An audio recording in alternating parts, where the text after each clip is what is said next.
Welcome. In today's episode, we will embark on a thrilling examination into the exploits of three unsung heroes of the opening stages of the Mexican-American War. From battlefield courage to strategic brilliance, join us in uncovering these remarkable individuals who made their mark on the critical and often overlooked chapter in history. Without delay, let's dive into the story of our first hero, a leader who, against all odds, commanded a small group of American soldiers in the pivotal siege of Fort Texas against a superior enemy force. Born on July 19, 1789, in Charlton, Massachusetts, Jacob Brown had a modest beginning. His father, also named Jacob, fought in the Revolutionary War against Great Britain. His mother, Mary Wells Brown, shared the same Charlton roots. Details about Brown's early life are scant. What we do know is that on August 3, 1812, he made a decision to enlist in the army. Jacob Brown's noteworthy contributions unfolded during the War of 1812, where he served in the 11th Regiment stationed along Canada-US border. By the time of his commissioning as an ensign in the 11th Infantry on April 15, 1814, Brown had already climbed the ranks from sergeant. Swift promotions followed with his appointment as 3rd Lieutenant on May 1st and 2nd Lieutenant on September 1, 1814. Between 1818 and 1825, Brown served under the Arkansas-Missouri border. At some point during this time, Brown also acted as the president of the Arkansas State Bank. Brown was promoted to 1st Lieutenant on August 18, 1819, to Captain on April 7, 1825, and to Major on February 27, 1843. When tensions with Mexico escalated, Brown, now leading the 7th Infantry Regiment, received orders to join General Zachary Taylor's army at Corpus Christi. In March 1846, the American army advanced into the disputed territory with Mexico, progressing from their base in Corpus Christi to the Rio Grande, ultimately reaching their destination on March 28. Taylor ordered then-Captain Joseph K. Mansfield to construct an earthen star fort for 800 men, opposite of the city of Matamoros. It was here that the Mexican Army of the North was stationed. During the construction of the fort, Colonel James McIntosh lodged a complaint against Major Brown for refusing to place units of the 7th Infantry on guard duty immediately after they had completed their shift on field work. Brown filed a counter-complaint against McIntosh for issuing that order.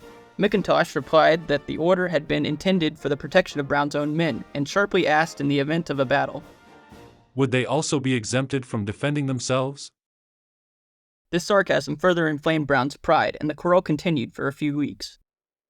On April 25th, Captain Seth Thornton led the U.S. troops in a clash with the superior Mexican cavalry under the command of General Anastasio Torrejon on the north side of the Rio Grande.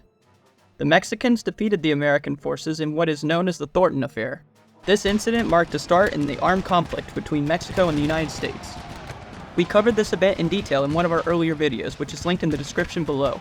By May 1, 1846, the American fortification was nearly complete. On that day, General Taylor marched the bulk of his army towards Point Isabel to protect his supply line, leaving Major Brown, then 56 years old, in command of Fort Texas.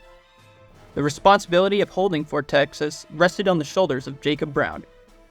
Fort Texas's garrison consisted of elements of the 7th Infantry, Captain Allen Lode's 4 18-pounder cannons, and Captain Braxton Bragg's battery of field artillery, about 500 men in all. At 5 a.m. on May 3rd, the Mexican artillery began its attack on Fort Texas with a bombardment from Matamoros. The fire was immediately returned by Brown's men. 20 minutes after they opened fire, an 18-pound ball struck a Mexican 12-pounder directly in the muzzle, knocking it out of its carriage and wounding those who manned it. Immediately after the first shots were fired, Major Brown rushed the soldiers of the 7th Infantry to the north end of the earthwork to complete construction of the fort, given that the north side of the fortification remained unfinished. Later that morning, Brown directed his artillery to target the center of Matamoros, presumably hoping that the Mexican army would back down from this escalation. However, this didn't stop the Mexicans from continuing firing at Fort Texas. As the Mexican bombardment continued, Brown and his men realized that the fort would hold despite the heavy fire from the Mexican artillery. After the ceasefire was ordered, Brown implemented an additional measure, deploying field artillery to safeguard the roadway in preparation for potential attack during those construction process period. Simultaneously, additional troops worked urgently to build a bomb-proof shelter to provide refuge from the persistent Mexican gunfire. At Point Isabel, General Taylor and his men could hear artillery exchanges coming from the Rio Grande. In response, Taylor dispatched Captain Samuel Walker and a contingent of Texas Rangers to Fort Texas to assess the situation. Walker reached his destination in the early hours of May 4th. He attempted to return to Point Isabel later in the morning. However, the road was blocked by Mexican patrols and took the decision to go back to safety at Fort Texas. On May 4th at daybreak, both armies resumed firing across the river. Once again, Major Brown's men ceased fire quickly, while the Mexicans maintained a steady barrage throughout the day. But the urgency and alarm of the previous day had faded. The garrison of the fort had worked throughout the night, and by morning had bomb-proof firmly constructed, giving the men secure places to shelter themselves. Furthermore, the north walls of the fort had been closed enough to limit the danger of the assault from the sector. Captain Walker brought the good news at dusk, then set out once more. In addition to his personal observations, he carried a letter that Jacob Brown had written to Taylor earlier in that day, in which he detailed events since the start of the hostilities and praised the conduct of his officers and men. The message also indicated that the troops were prepared to wait out their situation until Taylor felt able to come to their assistance. As of May 5th, only one man in Fort Texas had been killed in the artillery storm. Sergeant Horace Weigart of the 7th Infantry. Despite the passing of Sergeant Weigart, the morale of the men in Fort Texas was relatively high. They were confident that the fortification would withstand the long siege. To intensify pressure on the fort, Mexican General Arista directed General Pedro de Ampudia with around 1,200 men, along with 2 8-pounder guns and 2 howitzers to besiege the fortification from the left bank of the Rio Grande.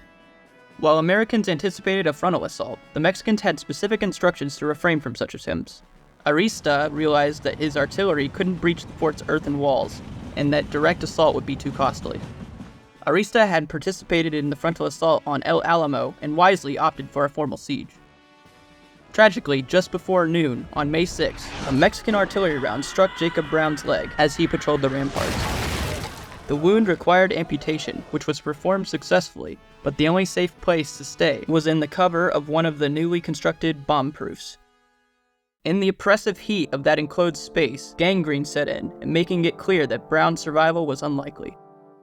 With Brown incapacitated, Captain Edgar S. Hawkins took command of the garrison.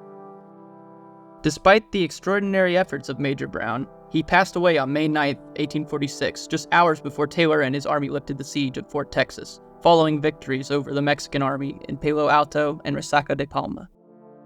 Sadly, Major Brown became one of the only 2 American fatalities during the siege. In tribute to this brave officer, General Taylor decided to rename Fort Texas as Fort Brown. Notably, the city of Brownsville, Texas owes its name to Major Jacob Brown, commemorating his valor in the defense of the American fortification. Brown's death fanned the flames of patriotism in the United States and coincided with President Polk's call for volunteers. The tale of his heroic actions spread nationwide, establishing him as one of the first heroes of the Mexican-American War. Brown's remains are buried at Alexandria National Cemetery in Pineville, in Rapids Parish, Louisiana. Transitioning to our next character in the Mexican-American War, we come across a general who experienced the unique circumstance of being captured not just once, but twice throughout the course of the conflict. Romulo Diaz de la Vega was born in Mexico City on February 16, 1802. However, other sources mention that he was born on May 23, 1804. From a young age, he showed interest in the military, joining as a cadet in 1821.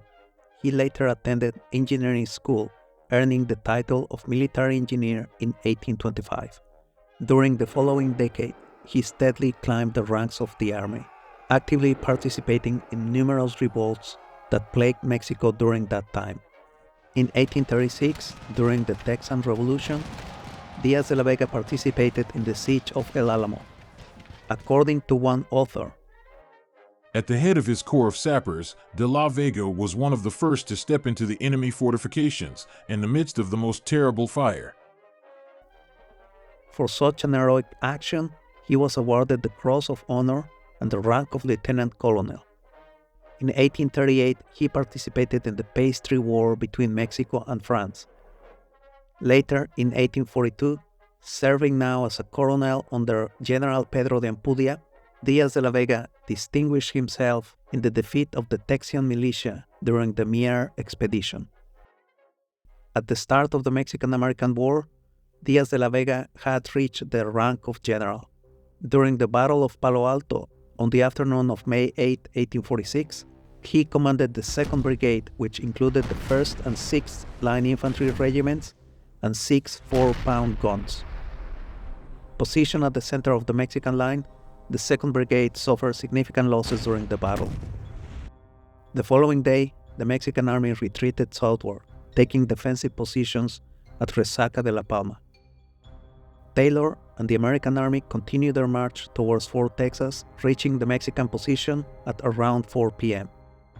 At approximately 4:30, the Americans initiated a full-scale assault against the Mexican position. When the U.S. Army of Occupation launched their attack, the Mexican forces initially held their ground. But when the American pressure increased, the Mexican right wing began to crumble, resulting in a disorderly retreat. Many of Diaz de la Vega's troops panicked and fled the battlefield. However, the Mexican general, along with the remaining forces, regrouped at the center of the line where the artillery was positioned.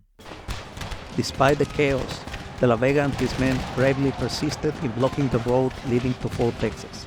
De la Vega knew that losing control of the road would spell disaster for the Mexican army. If the U.S. troops cleared de la Vega's guns from their positions, nothing would remain to prevent Taylor's own artillery brigade from crossing the Resaca. Consequently, the Mexican general continually rallied his troops to fight with their guns or with their bayonets when necessary. Observing de la Vega's stubborn resistance, General Zachary Taylor ordered Captain Charles May's squadron of dragoons to charge and capture the Mexican guns. May's squadron swiftly descended down the narrow road and over the Resaca, dispersing the Mexican artillerymen. However, the dragoons overshot the Mexican position, allowing the gunners to regain control of their pieces. May ordered a second charge, successfully driving off the gunners this time. During the fight, May captured General de la Vega, who, with remarkable courage, was attempting to reorganize the Mexican resistance. The dragoons brought the captured Mexican general back to the American lines as a symbol of their success. After de la Vega's position was captured, the Mexican center collapsed. General Arista attempted a last-ditch cavalry charge but was unsuccessful in holding the Americans. Consequently, the American Army of Occupation routed the remaining Mexican forces off the field and reached Fort Texas that same day. After the battle, Diaz de la Vega was introduced to General Taylor. Taylor shook de la Vega's hand and addressed him with the following remarks. General, I do assure you, I deeply regret that this misfortune has fallen upon you. I regret it sincerely, and I take great pleasure in returning you the sword, which you have won this day with so much gallantry. Taylor then returned the sword to the captured Mexican general. De la Vega responded in Spanish to Taylor, "If I had with me 100,000 pesos in silver, I would have bet the whole of it that no 10,000 men could have driven us from our positions." And then Colonel Twiggs, at his own request, took charge of de la Vega. On May 11th, when a prisoner exchange was organized, General Romulo Diaz de la Vega couldn't be traded. According to the rules of war, Diaz de la Vega presented a unique challenge. Due to his high-ranking status, an equally high-ranking American prisoner was required for an exchange to take place, and the Mexicans had none available. Additionally, de la Vega declined parole, which would have required him not to take up arms against the Americans for the duration of the war. He was later taken to Point Isabel and boarded a steamboat bound for New Orleans, where he would be held prisoner. Later in the war, Diaz de la Vega was part of an exchange that involved the captain, officers, and crew of an American brig captured by the Mexicans in Tuxpan. With that, the Mexican general was able to go back to Mexico. After returning to Mexico, Diaz de la Vega rejoined the Mexican army, participating in the defense of the state of Veracruz against Winfield Scott's invasion. On April 18, 1847, during the Battle of Cerro Gordo, Diaz de la Vega commanded the 6th Infantry, the Grenadiers Battalion, and a 7-gun artillery battery. His troops were stationed to protect the road from which, according to General Santana, the main American attack would come. De la Vega's troops and other Mexican forward formations successfully repelled attack from Brigadier General Gideon Pilo's 2nd Brigade and Lieutenant Celos B. Towers' volunteers. However, a flanking maneuver allowed the U.S. Army to envelop the Mexican forces, leading to a decisive American victory. At the end of the Battle of Cerro Gordo, General de la Vega was once again captured by enemy forces. This time, his imprisonment would last for the remainder of the Mexican-American War.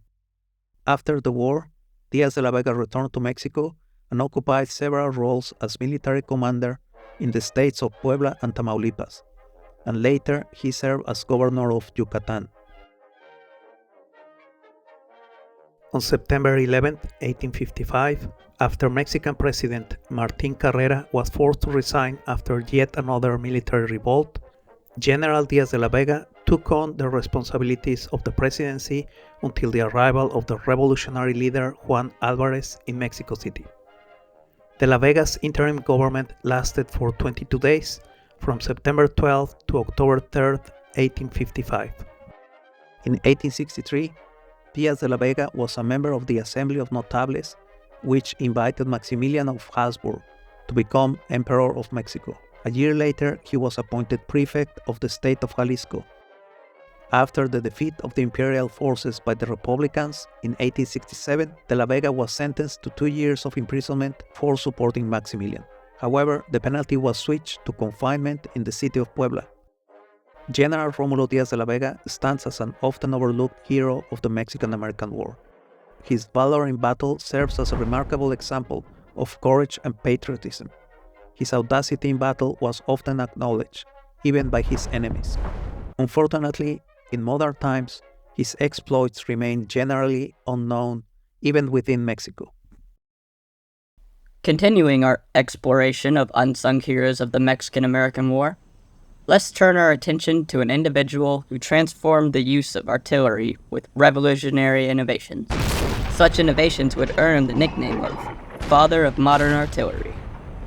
Samuel B. Ringgold was born in 1796 near Hagerstown, Maryland. Other sources mention the year 1800 as the year he was born. His father was a congressman who served as a brigadier general in the Maryland militia during the War of 1812. Samuel Ringgold's younger brother, Caldwell Ringgold, was a rear admiral in the U.S. Navy. Ringgold enrolled in the United States Military Academy at West Point in 1814, where he graduated 5th in his class at 23.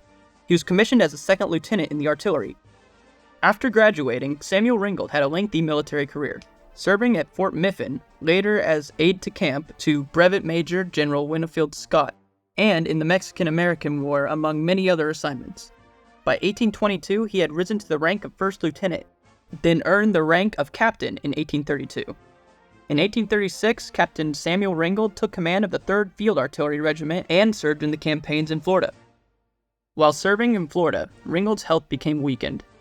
Ringgold went off to Europe in an effort to better his health and to study at the French school, and forgive me if I mispronounce this, École Polytechnique, which was an elite school in Paris, France. He then went on to study at the Royal Military College in London. It was there that he learned the advantages of light artillery systems and its possible contributions to combat. The flying artillery was a type of light, fast-moving, and fast-firing artillery that provided highly mobile fire support to infantry and cavalry units. It consisted of light cannons or howitzers attached to a light but sturdy two-wheeled carriage. These are called caissons, or sometimes called limbers, with the additional crew riding on the horses. Once in position, the flying artillery crews were trained to quickly dismount, deploy their guns, and rapidly fire grape shot, shells, or sometimes even round shot at the enemy. They could then, just as rapidly, reattach the guns to the limbers, remount, and be ready to move to a new position. When Ringgold returned to the U.S. in 1838, he learned that his artillery company had been ordered to disband. Consequently, Secretary of War Joel Roberts Poncet ordered Captain Ringgold to organize a company of light artillery. The company received new field guns and horses. Ringgold's cannoneers were mounted on horseback, making his company true flying artillery. Ringgold established himself at Charles, Pennsylvania, where, by constant practice, he brought both horses and men to such a state of perfection that when drilling, they seemed to move by volation alone, with such rapidity that the eye could scarcely follow their movement. Ringgold's flying artillery would take center stage in the opening battles of the Mexican-American War. On May 8, 1846, on the prairie of Palo Alto, when General Zachary Taylor's force arrived on the scene, they found General Arista's army already deployed in battle formation. In addition, they found themselves outnumbered by their opposing Mexican force by about 1,000 troops, making the frontal assault a risky proposition. General Taylor wisely decided to use artillery to weaken the Mexican army instead. An artillery duel would determine the outcome of the battle at Palo Alto. During the battle, the heavier and cumbersome Mexican guns could not be moved very quickly around the battlefield and could not effectively support the infantry or cavalry charges. In the initial phase of the battle, Ringgold strategically positioned his artillery to the front of the American line and unleashed a devastating shot upon the Mexican forces. However, the opposing forces were forced to pause their attack around 4 p.m. due to the grass fire that obstructed their view of the battle.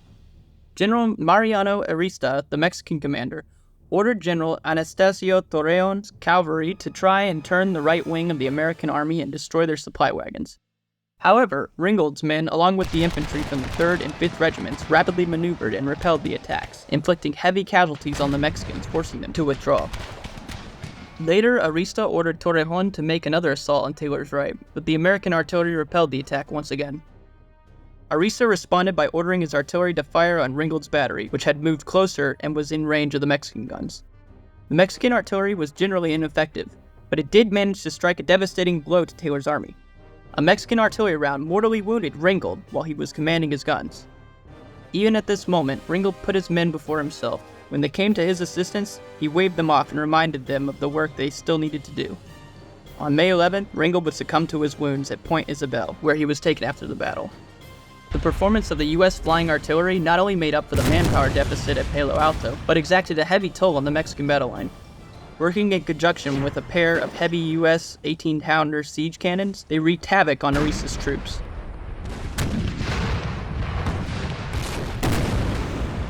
The news of Ringgold's passing garnered widespread coverage in the American newspapers, leading to the erroneous belief that Samuel Ringgold had been the first American officer to die in the war. In reality, it was Lieutenant Jacob Blake who held that unfortunate distinction. A wave of patriotism emerged after news of the battle arrived to the United States. Over the years, several streets, towns, and counties were named after Major Samuel Ringgold, some of which are located in the following states: Georgia, Louisiana, Virginia, Maryland, Pennsylvania, and Iowa. Samuel Ringgold's remains are buried at Green Mount Cemetery in Baltimore City, Maryland. The work Samuel Ringgold put into the U.S. flying artillery would serve the U.S. Army well throughout the rest of the Mexican-American War.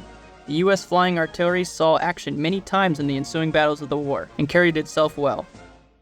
Ringgold's tireless efforts to improve the U.S. light artillery had profound effect on the performances of the U.S. Army during the war and the success it enjoyed during the conflict.